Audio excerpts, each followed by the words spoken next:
Hi everyone, this month holds a lot of changes in the sky, so let's get started. And there's the new moon on the 5th of April. And this month the new moon will be in the sign of Pisces, your 9th house, in the nakshatra of Revati. And this new moon will start a monthly cycle where your beliefs are more on the spotlight until the next new moon.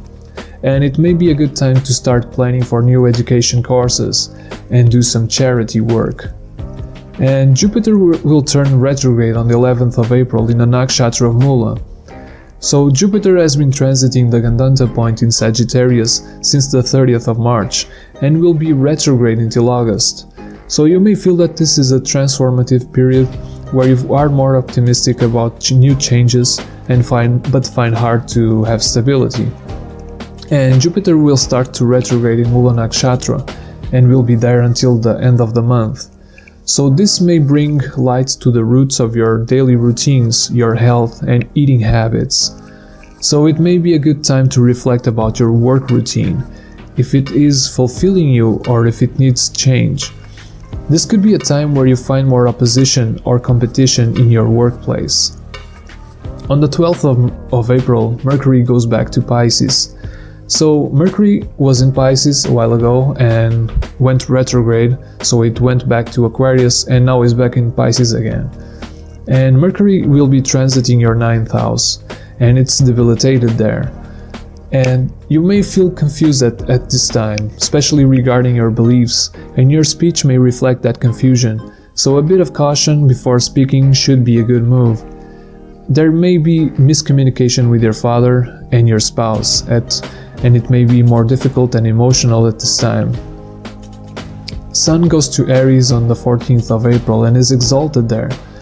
During this transit, your career may improve since the Sun is exalted in your 10th house.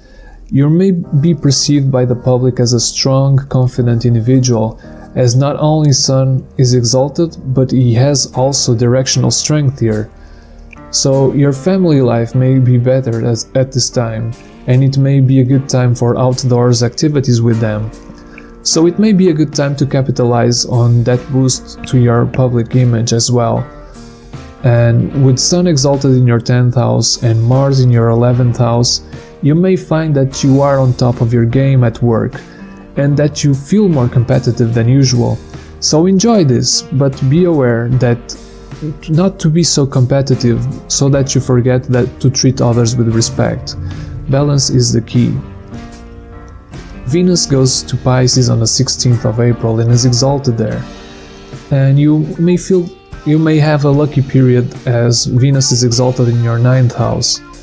And you could be going on a long distance travel during this time that Venus will be in Pisces. And this transit makes you feel more optimistic and feeling that life is worth living, as Venus is happy in Pisces. And it's also a good time for religious practices, as Venus is in the 12th house of the natural zodiac, Pisces, because it gives moksha through devotion, through love. And if you are a student, this is a good time for your education, and your home life may improve at this time as well. Full moon is on the 19th of April. And this month, the full moon will take place on your 4th house, Libra, in the nakshatra of Chitra. And it may be a good time to enjoy movies at home with your family or arts in general. And it will be a good time for creative activities at home. And you may need to pay more attention to your driving at this time. Jupiter goes back to Scorpio on the 23rd of April. So Jupiter re-enters your 5th house, the sign of Scorpio. But now it is in retrograde mode.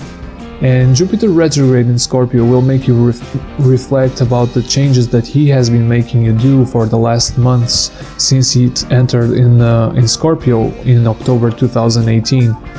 And this can be a time where you reflect about your learnings or your teachers, so that you may see if the direction you have taken since Jupiter's transit in Scorpio began is fulfilling your needs.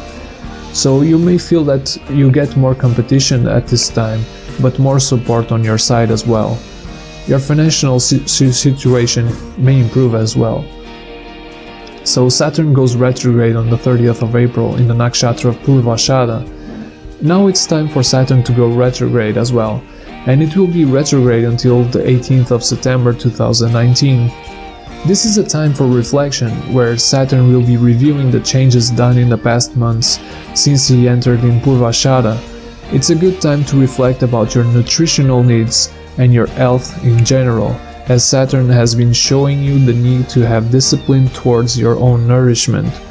It may be a good time to reevaluate if you are overcoming your obstacles and if the strategy you are using to do that is adequate or not. You may get new opportunities in your career during this transit, and you may also get more support from your family. So that's it for this month, guys. Hope you enjoyed it. Thank you for watching.